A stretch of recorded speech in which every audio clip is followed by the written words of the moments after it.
ಶ್ರೀರಾಮಕೃಷ್ಣರು ಮತ್ತೆ ಪ್ರತಾಪನಿಗೆ, ಹಾಡನ್ನು ಕೇಳಿದೆಯೋ? ಉಪನ್ಯಾಸ, ವಾದ ವಿವಾದ ಎಲ್ಲ ಬೇಕಾದಷ್ಟು ಆಗಿವೆ. ಈಗ ಭಗವತ್ ಸಾಗರಕ್ಕೆ ಧುಮುಕು. ಈ ಸಾಗರಕ್ಕೆ ಧುಮುಕಿದರೆ ಸಾಯುವ ಭಯವೇನಿಲ್ಲ. ಇದು ಅಮೃತ ಸಾಗರ. ಇದು ಮನುಷ್ಯನ ತಲೆಯನ್ನು ಕೆಡಿಸಿಬಿಡುತ್ತದೆ ಎಂದು ಭಾವಿಸಬೇಡ. ಹೆಚ್ಚಾಗಿ ಭಗವತ್ ಚಿಂತನೆ ಮಾಡಿದರೆ ಹುಚ್ಚು ಹಿಡಿದು ಬಿಡುತ್ತದೆ ಎಂದು ಎಂದಿಗೂ ಭಾವಿಸಬೇಡ. ನಾನು ಒಮ್ಮೆ ನರೇಂದ್ರನಿಗೆ ಹೇಳಿದೆ, ಪ್ರತಾಪ ಮಹಾಶಯರೇ, ನರೇಂದ್ರ ಯಾರು? ಶ್ರೀರಾಮಕೃಷ್ಣರು. ಓ, ಇದ್ದಾನೆ ಆ ಹೆಸರಿನ ಒಬ್ಬ ಹುಡುಗ. ನಾನು ನರೇಂದ್ರನಿಗೆ ಹೇಳಿದೆ, ನೋಡು, ಭಗವಂತ ರಸದ ಸಾಗರ. ನಿನಗೆ ಇಚ್ಛೆ ಆಗುವುದಿಲ್ಲವೇ ಅದಕ್ಕೆ ಧುಮುಕಲು? ಒಳ್ಳೆಯದು, ಭಾವಿಸಿಕೋ. ಇಲ್ಲೊಂದು ಬಟ್ಟಲು ಪಾನಕ ಇದೆ, ನೀನೊಂದು ನೊಣ ಆಗಿದ್ದೀಯೇ ಎಂದು. ಎಲ್ಲಿ ಕುಳಿತುಕೊಂಡು ಪಾನಕ ಕುಡಿಯುತ್ತೀಯೇ ಹೇಳು ನೋಡೋಣ. ನರೇಂದ್ರ ಹೇಳಿದ, ನಾನು ಬಟ್ಟಲ ಅಂಚಿನಲ್ಲಿ ಕುಳಿತು ತಲೆಯನ್ನು ಚಾಚಿ ಕುಡಿಯುತ್ತೇನೆ. ನಾನು ಕೇಳಿದೆ, ಏಕೆ? ಅಂಚಿನಲ್ಲಿ ಕುಳಿತು ಏಕೆ? ಆತ ಹೇಳಿದ, ಇನ್ನೂ ಮುಂದಕ್ಕೆ ಹೋದರೆ ಪಾನಕದಲ್ಲಿ ಮುಳುಗಿ ಸತ್ತು ಹೋಗುತ್ತೇನೆ.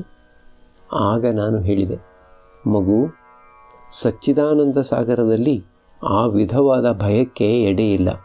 ಅದು ಅಮೃತ ಸಾಗರ. ಅದಕ್ಕೆ ಧುಮುಕಿದರೆ ಮೃತ್ಯು ಉಂಟಾಗದು. ಮನುಷ್ಯ ಅಮರನಾಗಿ ಬಿಡುತ್ತಾನೆ. ಭಗವಂತನಿಗಾಗಿ ಉನ್ಮತ್ತನಾದರೆ ಮನುಷ್ಯ ತಲೆ ಕಳೆದುಕೊಳ್ಳುವುದಿಲ್ಲ. ಭಕ್ತರಿಗೆ ನಾನು ನನ್ನದು ಎಂಬುದೇ ಅಜ್ಞಾನ. ರಾಣಿ ರಾಸಮಣಿ ಕಾಳಿ ದೇವಾಲಯವನ್ನು ಕಟ್ಟಿಸಿದಳು ಎಂದು ಜನ ಹೇಳುವರೇ ವಿನಾ ಭಗವಂತ ಕಟ್ಟಿಸಿದ ಅಂತ ಯಾರೂ ಹೇಳರು. ಬ್ರಾಹ್ಮ ಸಮಾಜವನ್ನು ಒಬ್ಬನೊಬ್ಬ ಸ್ಥಾಪಿಸಿದ್ದ ಅಂತ ಹೇಳುವರೇ ವಿನಾ ಭಗವಂತನ ಇಚ್ಛೆಯಿಂದ ಅದು ಸ್ಥಾಪಿತವಾಯಿತು ಅಂತ ಯಾರೂ ಹೇಳರು. ನಾನು ಮಾಡುತ್ತೇನೆ ಎಂಬ ಭಾವನೆಯೇ ಅಜ್ಞಾನ. ಇದಕ್ಕೆ ಬದಲಾಗಿ, ಹೇ ಭಗವಂತ, ನೀನು ಕರ್ತ, ನಾನು ಅಕರ್ತ, ನೀನು ಯಾಂತ್ರಿಕ, ನಾನು ಯಂತ್ರ ಎಂಬ ಭಾವನೆಯೇ ಜ್ಞಾನ. ಜ್ಞಾನ ದೊರೆತ ನಂತರ ಮನುಷ್ಯ ಹೇಳುತ್ತಾನೆ, ಹೇ ಭಗವಂತ, ನನ್ನದು ಎಂಬತಕ್ಕದ್ದು ಯಾವುದೂ ಇಲ್ಲ. ಈ ಮಂದಿರ ನನ್ನದಲ್ಲ, ಈ ಕಾಳಿ ದೇವಾಲಯ ನನ್ನದಲ್ಲ, ಈ ಸಮಾಜ ನನ್ನದಲ್ಲ, ಇವೆಲ್ಲ ನಿನ್ನವು. ಹೆಂಡತಿ, ಮಕ್ಕಳು, ಬಂಧು ಬಳಗ ಎಂದಿಗೂ ನನ್ನವಲ್ಲ, ಎಲ್ಲವೂ ನಿನಗೆ ಸೇರಿದವೆ. ಇದು ನನಗೆ ಸೇರಿದ್ದು, ಇದು ನನಗೆ ಸೇರಿದ್ದು ಎಂಬುದಾಗಿ ಈ ವಸ್ತುಗಳನ್ನು ಪ್ರೀತಿಸುವುದಕ್ಕೆ ಮಾಯೆ ಅಂತ ಹೆಸರು. ಆದರೆ ಎಲ್ಲವನ್ನೂ ಪ್ರೀತಿಸುವುದಕ್ಕೆ ದಯೆ ಅಂತ ಹೆಸರು. ಕೇವಲ ಬ್ರಾಹ್ಮ ಸಮಾಜದವರನ್ನು ಪ್ರೀತಿಸುವುದಕ್ಕೆ ಅಥವಾ ಕೇವಲ ತನ್ನ ಪರಿವಾರದವರನ್ನು ಪ್ರೀತಿಸುವುದಕ್ಕೆ ಮಾಯೆ ಅಂತ ಹೆಸರು. ಕೇವಲ ಸ್ವದೇಶದವರನ್ನು ಪ್ರೀತಿಸುವುದಕ್ಕೆ ಮಾಯೆ ಅಂತ ಹೆಸರು.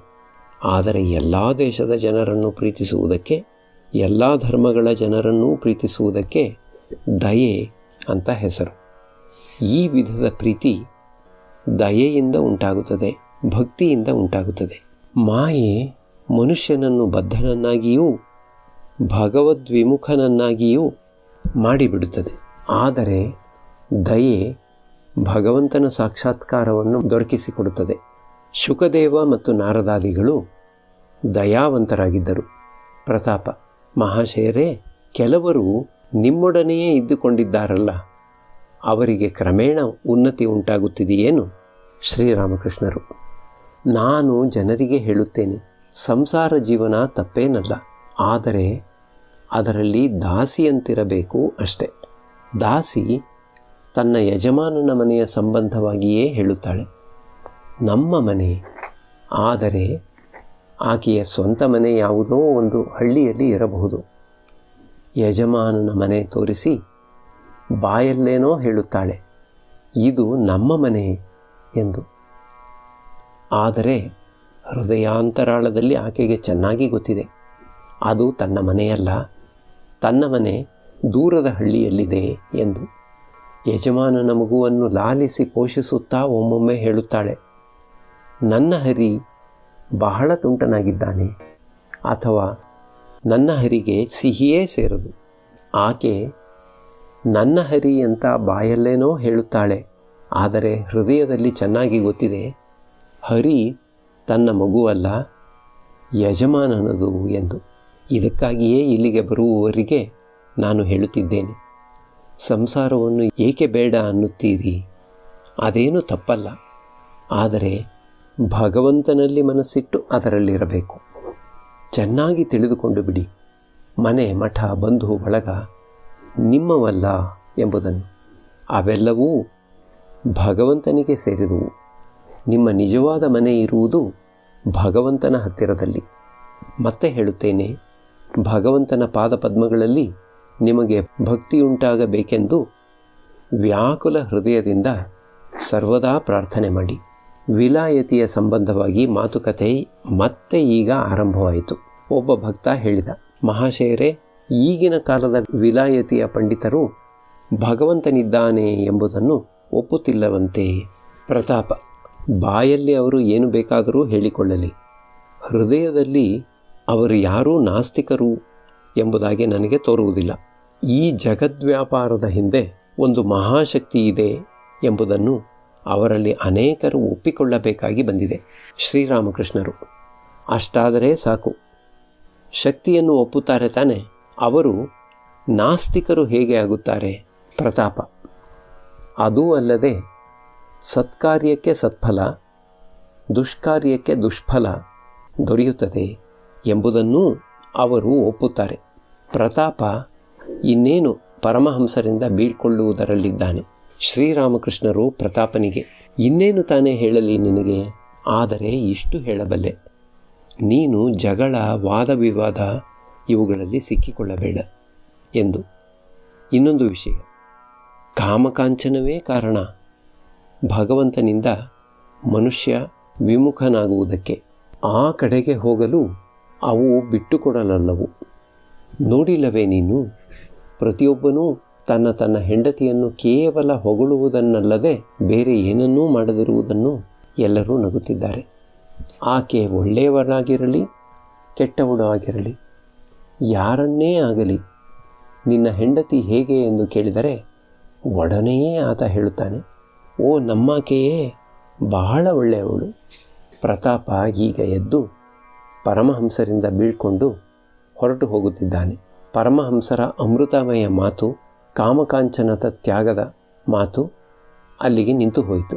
ಸುರೇಂದ್ರನ ತೋಟದ ಗಿಡಮರದ ಎಲೆಗಳು ದಕ್ಷಿಣ ದಿಕ್ಕಿನಿಂದ ಬೀಳುತ್ತಿದ್ದ ಗಾಳಿಯ ದೆಸೆಯಿಂದ ಮರ್ಮರ ಶಬ್ದ ಮಾಡುತ್ತಿದ್ದವು. ಪರಮಹಂಸರ ಮಾತುಕತೆಗಳು ಆ ಶಬ್ದದೊಡನೆ ಬೆರೆತು ಭಕ್ತರ ಹೃದಯವನ್ನು ಒಮ್ಮೆ ಮುಟ್ಟಿ ಕೊನೆಗೆ ಅನಂತ ಆಕಾಶದಲ್ಲಿ ಲಯವಾಗಿ ಬಿಟ್ಟವು. ಈಗ ಮಣಿಮಲ್ಲಿಕ ಪರಮಹಂಸರಿಗೆ ಹೇಳುತ್ತಿದ್ದಾನೆ, ಮಹಾಶಯರೇ, ನೀವು ದಕ್ಷಿಣೇಶ್ವರಕ್ಕೆ ಹೊರಡಲು ಸಮಯ ಆಗಿಬಿಟ್ಟಿದೆ. ಇಂದು ಅಲ್ಲಿಗೆ ಕೇಶವಸೇನನ ತಾಯಿ ಮತ್ತು ಆತನ ಮನೆಯ ಹೆಂಗಸರು ತಮ್ಮನ್ನು ದರ್ಶನ ಮಾಡಲು ಬರುತ್ತಾರೆ. ಅವರಿಗೆ ನೀವು ಆಗ ಸಿಕ್ಕದೆ ಹೋಗಿಬಿಟ್ಟರೆ ಅವರು ದುಃಖಿತರಾಗಿ ಮನೆಗೆ ಹಿಂದಿರುಗುತ್ತಾರೆ. ಕೆಲವು ತಿಂಗಳು ಮಾತ್ರ ಆಗಿವೆ ಕೇಶವಸೇನ ಸ್ವರ್ಗಸ್ಥನಾಗಿ.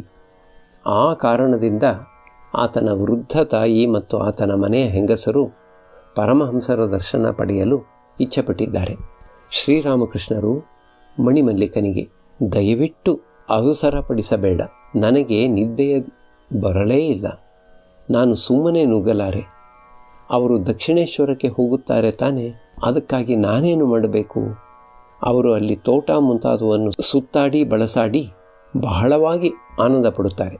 ಸ್ವಲ್ಪ ಹೊತ್ತು ವಿಶ್ರಮಿಸಿಕೊಂಡ ನಂತರ ಪರಮಹಂಸರು ಈಗ ಹೊರಡಲು ಸಿದ್ಧರಾಗಿದ್ದಾರೆ. ಸುರೇಂದ್ರನ ಶ್ರೇಯಸ್ಸಿಗಾಗಿ ಮನಸ್ಸಿನಲ್ಲಿ ಪ್ರಾರ್ಥನೆ ಮಾಡುತ್ತಿದ್ದಾರೆ. ಪ್ರತಿಯೊಂದು ಕೊಠಡಿಗೂ ಹೋಗಿ ಮೃದು ಮಧುರ ಧ್ವನಿಯಿಂದ ಭಗವಂತನ ನಾಮೋಚ್ಚಾರಣೆ ಮಾಡುತ್ತಿದ್ದಾರೆ. ಇದ್ದಕ್ಕಿದ್ದ ಹಾಗೆ ಒಂದು ಕಡೆ ನಿಂತು ಹೇಳುತ್ತಿದ್ದಾರೆ, ನಾನು ಊಟದ ಸಮಯದಲ್ಲಿ ಪೂರಿ ತಿನ್ನಲಿಲ್ಲ, ಈಗ ಒಂದೆರಡನ್ನು ತಂದುಕೊಡು.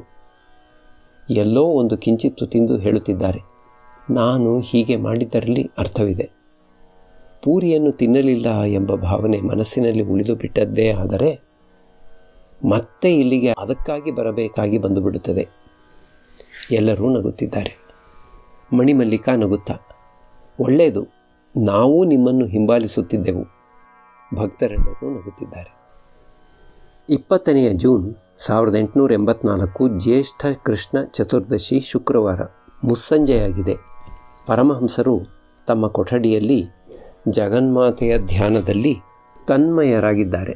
ಆಗಾಗ ಆಕೆಯ ಹೆಸರನ್ನು ಪಠಿಸುತ್ತಿದ್ದಾರೆ. ಕೊಠಡಿಯಲ್ಲಿ ರಾಖಾಲ, ಅಧರಸೇನ, ಮಾಸ್ಟರ್, ಇನ್ನೂ ಒಬ್ಬಿಬ್ಬರು ಕುಳಿತಿದ್ದಾರೆ. ಈಗ ದೇವಾಲಯಗಳಲ್ಲಿ ಸಾಯಂ ಮಂಗಳಾರತಿ ಆರಂಭವಾಯಿತು. ಅಧರಸೇನ ಮಂಗಳಾರತಿಯನ್ನು ನೋಡಿ ಬರಲು ಎದ್ದು ಹೋದ. ಪರಮಹಂಸರು ಮಾಸ್ಟರೊಡನೆ ಮಾತುಕತೆಯಾಡುತ್ತಿದ್ದಾರೆ. ಶ್ರೀರಾಮಕೃಷ್ಣರು, ಒಳ್ಳೆಯದು, ಬಾಬುರಾಮನಿಗೆ ವ್ಯಾಸಂಗ ಮುಂದುವರಿಸಲು ಇಚ್ಛೆ ಇದೆಯೇನು? ಆತನಿಗೆ ಹೇಳಿದೆ, ನೀನು ಲೋಕಶಿಕ್ಷಣಕ್ಕಾಗಿ ವ್ಯಾಸಂಗ ಮುಂದುವರಿಸು. ಸೀತೆಯ ಬಿಡುಗಡೆ ಆದ ನಂತರ ವಿಭೀಷಣ ಲಂಕೆಗೆ ರಾಜನಾಗಲು ಒಪ್ಪಲಿಲ್ಲ.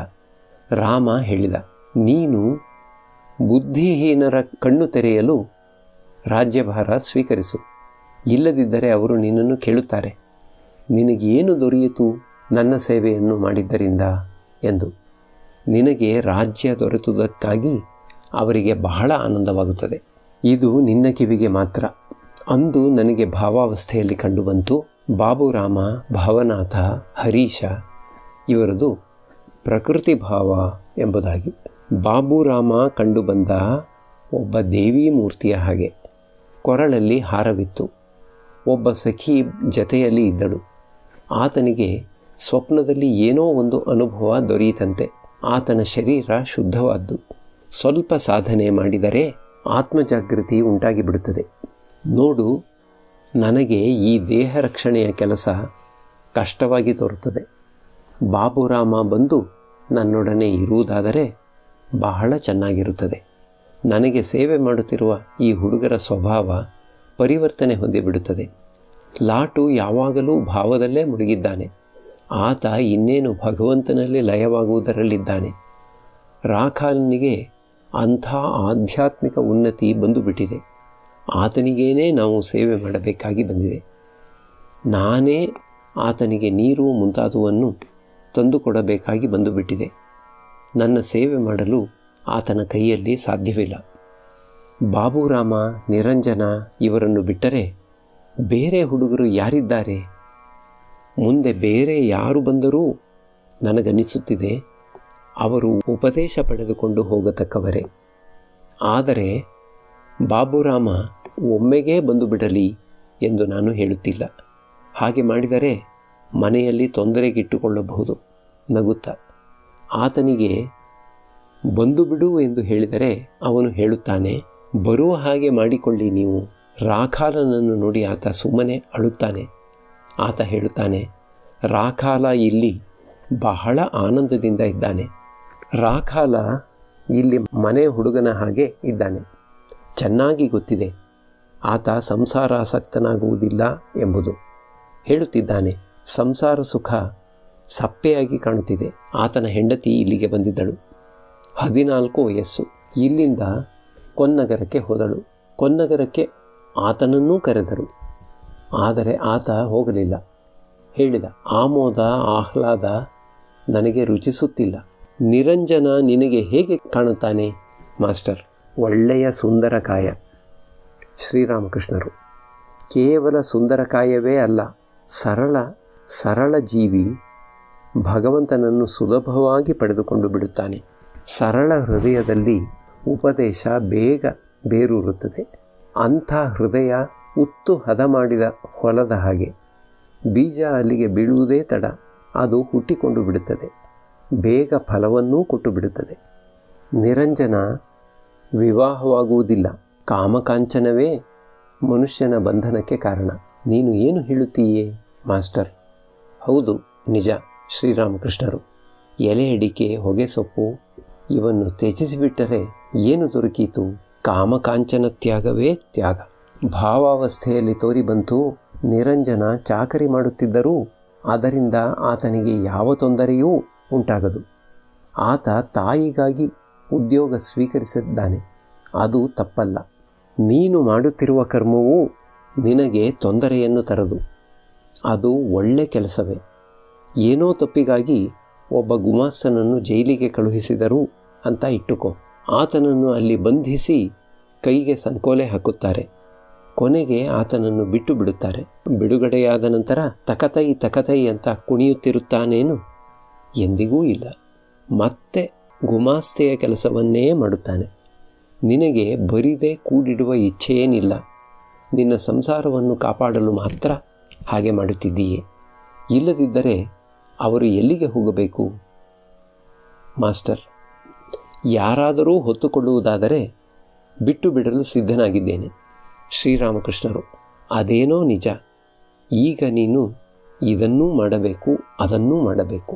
ಮಾಸ್ಟರ್: ಎಲ್ಲವನ್ನೂ ತ್ಯಜಿಸಿಬಿಡಲು ಸಾಧ್ಯವಾಗುವುದು ಒಂದು ದೊಡ್ಡ ಸೌಭಾಗ್ಯವೇ. ಶ್ರೀರಾಮಕೃಷ್ಣರು: ಅದೇನೋ ನಿಜ. ಆದರೆ ಇದು ಸಂಸ್ಕಾರವಿದ್ದಂತೆ. ನೀನು ಮಾಡಬೇಕಾಗಿರುವ ಕರ್ಮ ಇನ್ನೂ ಸ್ವಲ್ಪ ಬಾಕಿ ಇದೆ. ಅದು ಮುಗಿದೊಡನೆಯೇ ನಿನಗೆ ಶಾಂತಿ. ಆಗ ನಿನಗೆ ಬಿಡುಗಡೆಯಾಗುತ್ತದೆ. ಆಸ್ಪತ್ರೆಗೆ ಹೋಗಿ ದಾಖಲಾದರೆ ಸುಲಭವಾಗಿ ಬಂದು ಬಿಡಲಾಗುವುದಿಲ್ಲ. ಸಂಪೂರ್ಣವಾಗಿ ಗುಣ ಆದರೇನೇ ಅವರು ಬಿಟ್ಟುಕೊಡುವುದು. ಭಕ್ತರು ಇಲ್ಲಿ ಬರುತ್ತಿದ್ದಾರಲ್ಲ, ಅವರಲ್ಲಿ 2 ಗುಂಪಿನವರಿದ್ದಾರೆ. ಒಂದು ಗುಂಪಿನವರು ಪ್ರಾರ್ಥಿಸುತ್ತಾರೆ, ಹೇ ಭಗವಂತ, ನಮ್ಮನ್ನು ಉದ್ಧಾರ ಮಾಡು. ಇನ್ನೊಂದು ಗುಂಪಿನವರು, ಅಂದರೆ ನನ್ನ ಅಂತರಂಗಿಗಳು, ಅವರು ಹಾಗೆ ಪ್ರಾರ್ಥಿಸುವುದಿಲ್ಲ. ಅವರಿಗೆ ಈ 2 ವಿಷಯ ಗೊತ್ತಾಗಿಬಿಟ್ಟರೆ ಸಾಕು. ಮೊದಲನೆಯದು ನಾನು ಯಾರು ಎಂಬುದು. ಎರಡನೆಯದು ತಾವು ಯಾರು, ತಮಗೂ ನನಗೂ ಏನು ಸಂಬಂಧ. ನೀನು ಈ 2ನೆಯ ಗುಂಪಿಗೆ ಸೇರಿದವನು. ಇಲ್ಲದಿದ್ದರೆ ಭಗವಂತ, ಭವನಾಥ, ಬಾಬುರಾಮ ಮೊದಲಾದವರದು ಪ್ರಕೃತಿ ಭಾವ. ಹರೀಶ ಸೀರೆ ಉಟ್ಟುಕೊಂಡು ಮಲಗುತ್ತಾನೆ. ಬಾಬುರಾಮ ಹೇಳುತ್ತಾನೆ, ಪ್ರಕೃತಿ ಭಾವವೇ ತನಗೆ ರುಚಿಸುತ್ತದೆ ಎಂದು. ಆದ್ದರಿಂದ ನಾನು ಹೇಳುವುದು ಸರಿ. ಭವನಾಥನದು ಅದೇ. ನರೇಂದ್ರ, ರಾಖಾಲ, ನಿರಂಜನ ಇವರದು ಪುರುಷ ಭಾವ. ಒಳ್ಳೆಯದು. ನನ್ನ ಕೈಗೆ ಪೆಟ್ಟು ತಗುಲಿದುದರ ಅರ್ಥವೇನು? ಹಿಂದೆ ಒಮ್ಮೆ ನಾನು ಭಾವಾವಸ್ಥೆಯಲ್ಲಿದ್ದಾಗ ಹಲ್ಲು ಮುರಿದು ಹೋಯಿತು. ಈ ಸಲ ಕೈಗೆ ಪೆಟ್ಟು ಬಿದ್ದು ಬಿಟ್ಟಿದೆ. ಮಾಸ್ಟರ್ ಸುಮ್ಮನೆ ಕುಳಿತಿರುವುದನ್ನು ನೋಡಿ ಪರಮಹಂಸರೇ ಅದಕ್ಕೆ ಉತ್ತರ ಕೊಡುತ್ತಿದ್ದಾರೆ. ಶ್ರೀರಾಮಕೃಷ್ಣರು: ಕೈಗೆ ಪೆಟ್ಟು ತಗುಲಿದೆ ಇಡೀ ಅಹಂಕಾರವನ್ನು ನಿರ್ಮೂಲ ಮಾಡುವುದಕ್ಕೆ. ಈಗ ಎಷ್ಟು ಪ್ರಯತ್ನಪಟ್ಟು ನೋಡಿದರೂ ನನ್ನ ಆಂತರ್ಯದಲ್ಲಿ ಅಹಂ ಎಂಬುದು ತೋರಿಬರುತ್ತಿಲ್ಲ. ಹುಡುಕಿ ನೋಡುತ್ತೇನೆ, ಕೇವಲ ಭಗವಂತನೇ ಇದ್ದಾನೆ. ಅಹಂಕಾರ ಸಂಪೂರ್ಣವಾಗಿ ನಾಶವಾಗದ ಹೊರತು ಆತನ ಸಾಕ್ಷಾತ್ಕಾರವನ್ನು ಪಡೆಯಲಾಗುವುದಿಲ್ಲ. ಚಾತಕ ಪಕ್ಷಿಯ ಕಡೆ ನೋಡು. ಅದು ವಾಸಿಸುವುದು ನೆಲದ ಮೇಲೆ, ಆದರೆ ಎಷ್ಟು ಎತ್ತರಕ್ಕೆ ಹಾರುತ್ತದೆ. ಕ್ಯಾಪ್ಟನ್ ಹೇಳುತ್ತಾನೆ, ನಾನು ಮೀನು ತಿನ್ನುವುದರಿಂದ ನನಗೆ ಯಾವ ಸಿದ್ಧಿಯೂ ದೊರೆಯಲಿಲ್ಲ ಎಂದು. ಒಮ್ಮೊಮ್ಮೆ ಶರೀರವೆಲ್ಲ ನಡುಗುತ್ತದೆ, ಎಲ್ಲಿ ಆ ಶಕ್ತಿಗಳು ನನಗೆ ಬಂದು ಬಿಡುವುವೋ ಎಂದು. ಒಂದು ಪಕ್ಷ ಅವು ಉಂಟಾಗಿಬಿಟ್ಟಿದ್ದೇ ಆದರೆ ಈ ಸ್ಥಳ ಔಷಧಾಲಯ, ಆಸ್ಪತ್ರೆಗಾಗಿ ಪರಿಣಮಿಸುತ್ತದೆ. ಜನ ಬಂದು ಹೇಳಲಾರಂಭಿಸುತ್ತಾರೆ, ತಮ್ಮ ರೋಗವನ್ನು ಗುಣಪಡಿಸಿಕೊಡಬೇಕೆಂದು. ಸಿದ್ಧಿ ಇರುವುದು ಒಳ್ಳೆಯದೇ ಮಾಸ್ಟರ್? ಒಳ್ಳೆಯದಲ್ಲ. ನೀವೇ ಹೇಳುತ್ತೀರಿ. ಅಷ್ಟಸಿದ್ಧಿಗಳಲ್ಲಿ ಒಂದು ಇದ್ದರೂ ಭಗವಂತನ ಸಾಕ್ಷಾತ್ಕಾರವನ್ನು ಪಡೆಯಲಾಗುವುದಿಲ್ಲ ಎಂದು. ಶ್ರೀರಾಮಕೃಷ್ಣರು: ನೀನು ಹೇಳುವುದು ಸರಿ. ಹೀನ ಬುದ್ಧಿಯುಳ್ಳವರು ಮಾತ್ರ ಅವುಗಳಿಗಾಗಿ ಹಾತೊರೆಯುತ್ತಾರೆ. ಯಾರೇ ಆಗಲಿ ದೊಡ್ಡ ಮನುಷ್ಯನನ್ನು ಯಾವುದಕ್ಕಾಗಿ ಆದರೂ ಬೇಡಿಕೊಂಡರೆ ಮತ್ತೆ ಆತನಿಂದ ಮೆಚ್ಚಿಗೆ ದೊರಕಿಸಿಕೊಳ್ಳಲಾಗುವುದಿಲ್ಲ. ಆತ ಆ ಯಾಚಕನನ್ನು ತನ್ನ ಗಾಡಿಯಲ್ಲಿ ಕೂರಿಸಿಕೊಂಡು ಹೋಗಲು ಅನುಮತಿ ಕೊಡುವುದಿಲ್ಲ. ಒಂದು ಪಕ್ಷ ಅನುಮತಿ ಕೊಟ್ಟರೂ ಹತ್ತಿರ ಕೂರಿಸಿಕೊಳ್ಳುವುದಿಲ್ಲ. ಆದ್ದರಿಂದ ನಿಷ್ಕಾಮ ಭಕ್ತಿ, ಅಹೇತುಕ ಭಕ್ತಿ ಎಲ್ಲ ದೃಷ್ಟಿಯಿಂದಲೂ ಒಳ್ಳೆಯದು. ಸಾಕಾರ ನಿರಾಕಾರ ಎರಡೂ ಸತ್ಯ. ನೀನು ಏನು ಹೇಳುತ್ತೀಯೇ? ನಿರಾಕಾರದಲ್ಲಿ ಮನಸ್ಸನ್ನು ಹೆಚ್ಚು ಹೊತ್ತು ಇಡಲಾಗುವುದಿಲ್ಲ. ಆದ್ದರಿಂದ ಭಕ್ತರಿಗಾಗಿ ಸಾಕಾರ. ಕ್ಯಾಪ್ಟನ್ ಈ ವಿಷಯವಾಗಿ ಬಹಳ ಚೆನ್ನಾಗಿ ಹೇಳುತ್ತಾನೆ. ಹಕ್ಕಿ ಬಹಳ ಎತ್ತರಕ್ಕೆ ಹಾರಿ ದಣಿದ ನಂತರ ಮರದ ಮೇಲೆ ಇಳಿದು ವಿಶ್ರಮಿಸಿಕೊಳ್ಳುತ್ತದೆ. ಮೊದಲು ನಿರಾಕಾರ, ನಂತರ ಸಾಕಾರ. ನಿಮ್ಮ ಮನೆಗೆ ಒಮ್ಮೆ ಬರಬೇಕಾಗಿದೆ. ಭಾವಾವಸ್ಥೆಯಲ್ಲಿ ನೋಡಿದೆ. ಅಧರಸೇನನ ಮನೆ, ಸುರೇಂದ್ರನ ಮನೆ, ಬಲರಾಮನ ಮನೆ, ಇವು ನಾವೆಲ್ಲ ಒಟ್ಟಿಗೆ ಸೇರಿರುವ ಮನೆಗಳು ಎಂಬುದನ್ನು. ಆದರೆ ನೀವು ಇವೆರಡಕ್ಕೂ ಅತೀತರು. ಶ್ರೀರಾಮಕೃಷ್ಣರು: ಹೌದು, ಮತ್ತೆ ನಾನು ನೋಡುತ್ತಿದ್ದೇನೆ ಐಂದ್ರಜಾಲಿಕನನ್ನು ಮತ್ತು ಆತನ ಇಂದ್ರಜಾಲವನ್ನು. ಐಂದ್ರಜಾಲಿಕನೇ ಸತ್ಯ, ಆತನ ಇಂದ್ರಜಾಲ ಅನಿತ್ಯ, ಸ್ವಪ್ನದ ಹಾಗೆ. ನಾನು ಚಂಡೀಪಾಠ ಕೇಳಿದಾಗ ಈ ಅನುಭವವಾಯಿತು. ಶುಂಭ ನಿಶುಂಭರು ಈಗ ತಾನೇ ಹುಟ್ಟಿದರು ಅಂತ ಕೇಳಿದೆ. ಮತ್ತೆ ಕೆಲವು ಕ್ಷಣಗಳಲ್ಲೇ ಅವರು ಸತ್ತರು ಅಂತಲೂ ಕೇಳಿದೆ. ಮಾಸ್ಟರ್: ಹೌದು, ಒಮ್ಮೆ ನಾನು ಕಾಲ್ನಾಕ್ಕೆ ಗಂಗಾಧರನೊಡನೆ ಜಹಜಿನಲ್ಲಿ ಹೋಗುತ್ತಿದ್ದೆ. ನಮ್ಮ ಜಹಜಿಗೆ ಡಿಕ್ಕಿ ಹೊಡೆದು ಒಂದು ದೋಣಿಯ 20-25 ಮಂದಿ ಇರಬೇಕು ಮುಳುಗಿ ಹೋದರು. ಜಹಜು ಮುಂದುವರಿಯುವಾಗ ಯಾವ ರೀತಿಯಾಗಿ ಅದರ ಹಿಂದೆ ಏಳುವ ನೊರೆ ಆ ಕ್ಷಣವೇ ನೀರಿನಲ್ಲಿ ಲೀನವಾಗಿ ಬಿಡುವುದೋ ಅದೇ ರೀತಿಯಾಗಿ ಅವರೆಲ್ಲರೂ ಲೀನವಾಗಿ ಬಿಟ್ಟರು. ನಿಮ್ಮನ್ನು ಒಂದು ವಿಷಯ ಕೇಳಲೇ? ಇಂದ್ರಜಾಲವನ್ನು ನೋಡುವಾಗ ಅದರಲ್ಲಿ ತೋರಿಬರುವ ದುಃಖ ದುರಿತಗಳಿಗಾಗಿ ಪ್ರೇಕ್ಷಕನ ಹೃದಯದಲ್ಲಿ ಮರುಕ ಹುಟ್ಟದೆ, ಆ ಸಮಯದಲ್ಲಿ ಆತನಿಗೆ ಕರ್ತೃತ್ವ ಬೋಧೆ ಉಂಟಾಗದೆ, ಕರ್ತೃತ್ವ ಬೋಧೆ ಉಂಟಾದರೆ ತಾನೇ ಮರುಕ ಹುಟ್ಟಬೇಕಾದರೆ. ಶ್ರೀರಾಮಕೃಷ್ಣರು: ಜ್ಞಾನಿ ಎಲ್ಲವನ್ನೂ ಒಮ್ಮೆಗೇ ನೋಡುತ್ತಾನೆ. ಭಗವಂತ, ಮಾಯೆ, ಜೀವ, ಜಗತ್ತು ಎಲ್ಲವನ್ನೂ ಆತನಿಗೆ ಕಂಡುಬರುತ್ತದೆ.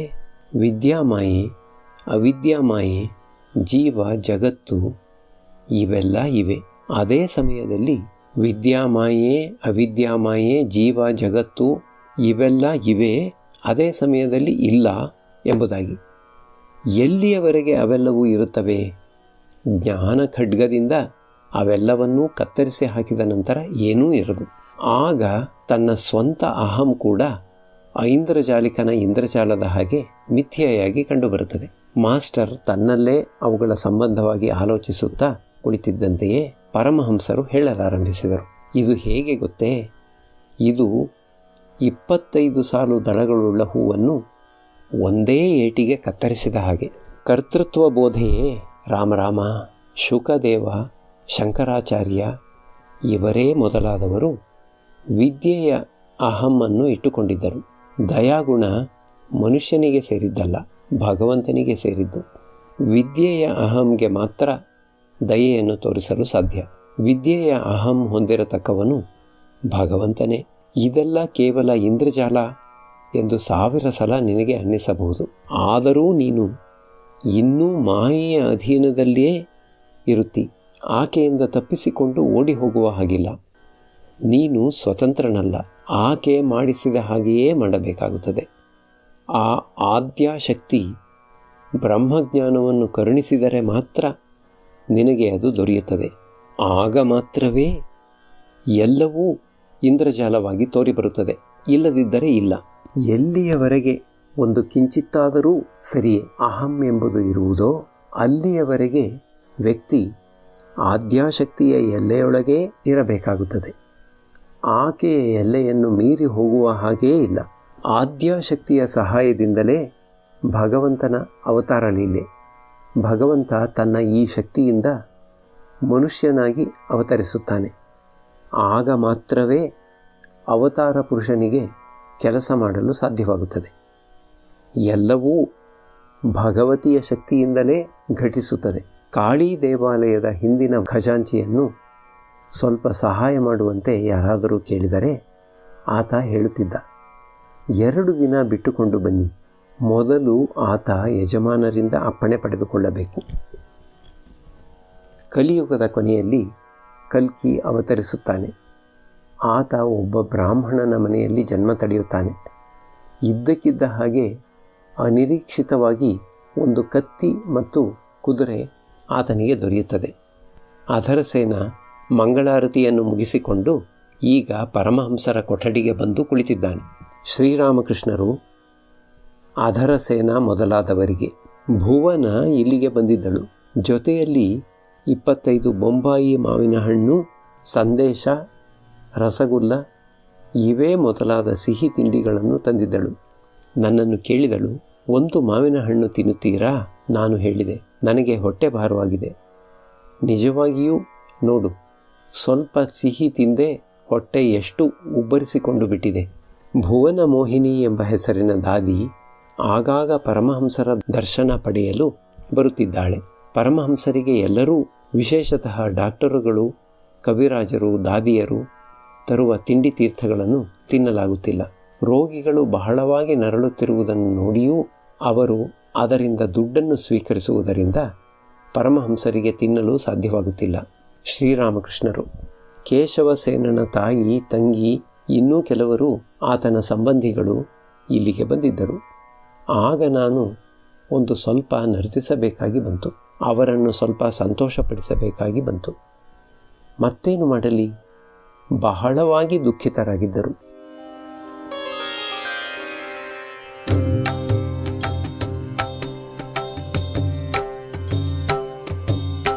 ಶ್ರೀರಾಮ ಕೃಷ್ಣ ಮಂಗಲಕಾರಿ, ಶ್ರೀರಾಮ ಕೃಷ್ಣ ಮಂಗಲಕಾರಿ, ಶ್ರೀರಾಮ ಕೃಷ್ಣ ಮಂಗಲಕಾರಿ, ಶ್ರೀರಾಮ ಕೃಷ್ಣ ಮಂಗಲಕಾರಿ. ನಮೋ ನಾರಾಯಣ ಭವದುಃಖಹಾರಿ, ನಮೋ ನಾರಾಯಣ ಭವದುಃಖಹಾರಿ, ನಮೋ ನಾರಾಯಣ ಭವದುಃಖಹಾರಿ.